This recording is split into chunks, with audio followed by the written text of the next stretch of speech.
오늘은 여러분들에게 중국 양회에 대한 이야기를 해드릴 겁니다. 중국 양회가 중국의 1년 최대의 정치 행사라는 사실은 누구나 알고 있지만 양회가 정확히 무엇인지 그리고 이 양회에서 우리는 어디에 초점을 맞추고 무엇에 주목해야 되는지 오늘은 그것을 정리해드리도록 하겠습니다. 자, 일단 양회라고 하는 것은 국가를 한 해 동안 운영할 때 어떻게 운영할지 결정하는 중국의 연간 최대의 정치 행사죠. 작년 하반기에 중국은 오중전회를 통해서 앞으로 5년간 중국 경제를 어떻게 운영하겠다는 계획을 세웠습니다. 비슷한 시기인 작년 하반기 12월에 내년 1년 동안 중국을 어떻게 운영할 것인지 중앙경제공작회의를 통해서 계획을 세웠고요.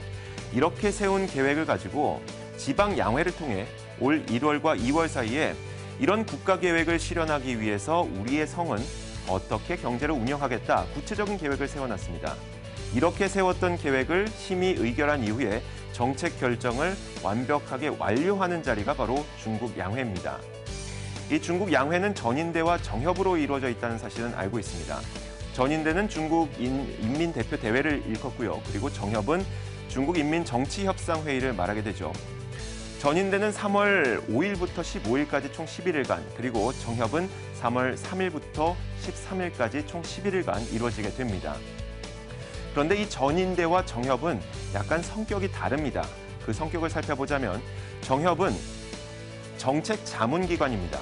국가 운영에 대한 의견을 토론하고 건의사항을 제안하는 것이죠. 그렇기 때문에 정협에서 나오는 내용들은 사실상 법적 구속력이 없습니다. 하지만 반대로 이 전인대가 중요한데요. 전인대는 중국 헌법상 국가 최고의 권력기구입니다. 전인대에서 결정하는 사안은 반드시 지켜야 하는 것이죠. 강한 법적 구속력을 갖고 있습니다. 그렇기 때문에 이 전인대에서 어떤 안건을 처리하게 될지, 어떤 내용이 나올지 그것을 확인하는 것이 가장 중요한데요. 이번 전인대에서는 어떤 내용이 처리가 될지 몇 가지만 살펴보도록 하겠습니다. 먼저 첫 번째, 여러분들은 이것을 확인해야 됩니다. 중국은 그동안 과잉 생산을 해왔는데 이 과잉 생산을 어떻게 해소할 것인지를 확인하셔야 됩니다. 중국은 철강과 석탄, 비철금속을 과잉 생산을 하죠. 그렇다 보니까 철강 제품, 석탄 제품, 비철금속 제품의 가격이 떨어졌습니다. 이에 따라서 우리나라의 철강 산업도 부진할 수밖에 없었죠. 철강 제품 가격이 떨어졌기 때문입니다.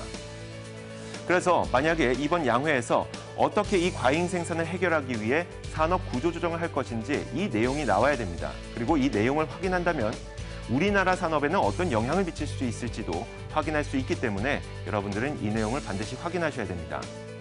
다음으로 중국에서 이 부동산 재고 물량을 어떻게 청산할 것인지 이 내용도 확인해야 되는데요.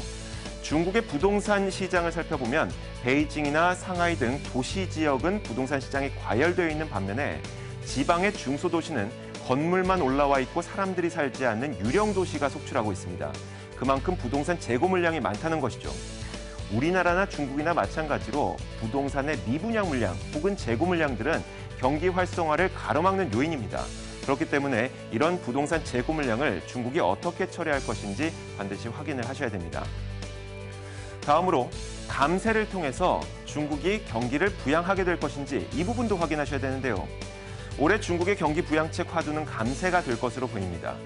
기업들이 내는 세금의 부담을 줄여줌으로써 기업 경기를 활성화시키고 중국 경기 활성화를 북돋겠다는 그런 이야기인데 감세는 면밀하게 생각해보자면 세금을 감면해 주는 겁니다. 그러니까 중앙정부 입장에서는 자신들의 소득이 줄어드는 것이죠. 적자가 확대가 될 수가 있습니다. 그래서 만약에 이번 양회에서 재정 적자가 확대가 된다면, 이 목표치가 확대된다면 여러분들은 경기 부양에 강한 의지로 해석을 하시면 됩니다. 다음으로 살펴볼 것은 이겁니다. 과연 중국이 환경보호 정책을 어떻게 강화할 것인가인데요. 최근 중국은 환경보호에 아주 적극적으로 나서고 있습니다. 전기차 산업에 막대한 돈을 투자하고 있는 것도 비슷한 맥락이라고 보시면 되는데요. 이 환경보호 정책에 따라서 우리나라에 있는 전기차 산업과 친환경 에너지 산업도 영향을 받을 수가 있기 때문에 이 내용도 확인하셔야 됩니다.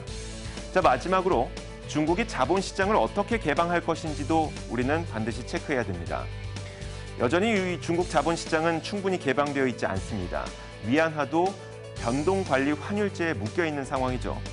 그런데 이 중국의 자본시장 개방은 물론 중국이 외국인의 자금을 유치한다는 측면도 있겠지만 아직까지 계획만 있지 실천되고 있지 않은 선강퉁의 시행 시기와도 맞물려 있기 때문에 여러분들은 중국이 자본시장을 어떻게 개방할 것인지 이 내용까지도 꼼꼼하게 체크하셔야 됩니다.